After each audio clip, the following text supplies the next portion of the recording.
Question 2 of this exercise says the radii of two circles are 8 cm and 6 cm respectively.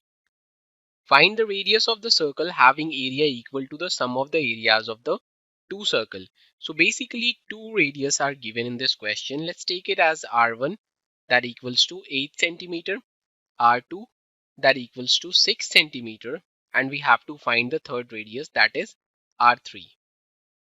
Now let's take A1 as the area of the circle with radius R1, A2 as the area of the circle with radius R2, and A3 as the area of the circle with radius R3.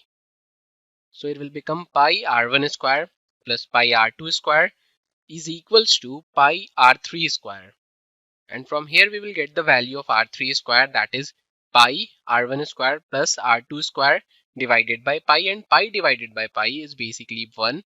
So it will be R1 square plus R2 square, and we know the value of R1 and R2. So it is 8 square plus 6 square, which is same as 100. So we have got R3 square as 100. So R3 will be square root of 100, which is same as 10 centimeter. So we have got the radius of the circle as 10 centimeter.